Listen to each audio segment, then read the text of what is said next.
টানা কয়েকদিনের প্রবল বৃষ্টিতে কার্যত বিপর্যস্ত উত্তরবঙ্গ। বৃষ্টির জেরে ফুলে ফেঁপে ওঠা বালাসন নদীর প্রবল স্রোতে ভেসে গেল দুধিয়ার অস্থায়ী সেতু। শিলিগুড়ি ও মিরিকের মধ্যে সরাসরি যোগাযোগ ব্যবস্থা কার্যত বিচ্ছিন্ন হয়ে পড়েছে। স্থানীয় বাসিন্দাদের পাশাপাশি চরম ভোগান্তিতে পড়েছেন পর্যটকরাও। তার কারণ, এই মুহূর্তে বিপুল সংখ্যক পর্যটক রয়েছেন সেখানে। বৃহস্পতিবার রাতভর মিরিক ও সংলগ্ন নেপাল সীমান্তবর্তী এলাকায় ভারী থেকে অতি ভারী বৃষ্টি হয়, আর সেই বৃষ্টির জল নামতেই ভয়ঙ্কর রূপ নেয় বালাসন নদী। ভোররাতে নদীর প্রবল স্রোতের ধাক্কায় ভেঙে যায় দুধিয়ার অস্থায়ী সেতু।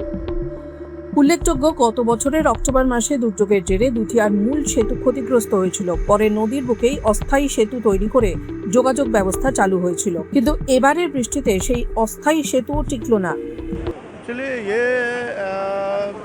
अच्छा नहीं लग रहा है, क्योंकि ये एक नेचुरल क्लाइमेटिक जो डैमेज है, ये बारिश होना, ये होना, अब ये तो नेचुरली हो जाता है। लेकिन जो ब्रीज का जो कंडीशन था वो ठीक नहीं बनाया था।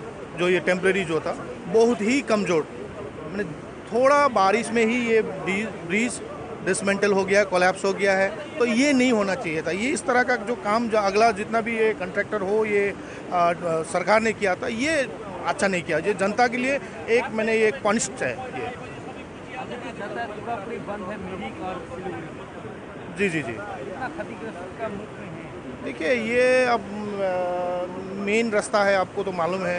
अब इस रास्ता से बहुत गाड़ी आ जाओ करता है, उसमें दुकान दौड़ी है, जितना है वो सारा बंद हुआ अभी फ़िलहाल। मतलब पर्यटक नहीं है, मतलब गाड़ी नहीं है, तो बिज़नेस कैसा होगा ना। तो दुधिया में दूसरा इनकम तो है ही नहीं। दुधियावासी का जो ये है व्यापार है, अब व्यापार में भी एक बड़ा ये संकट आ रहा है। क्षति तो आप देखा है ना, ये क्लाइमेटिक जो है, बारिश हुआ, हेवी रेनफॉल, तो इसका चलते ही हुआ है।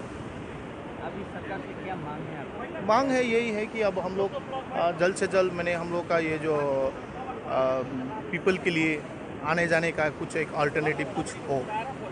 দুধিয়ার সেতু ভেঙে যাওয়ায় শিলিগুড়ি থেকে মিরিকে সরাসরি যোগাযোগ বন্ধ হয়ে গিয়েছে।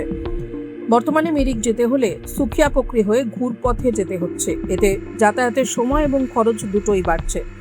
ভারী বৃষ্টির জেরে উত্তরবঙ্গের একাধিক জেলায় ধস নেমেছে। বন্ধ হয়ে গেছে 10 নম্বর জাতীয় সড়কের একাধিক অংশ।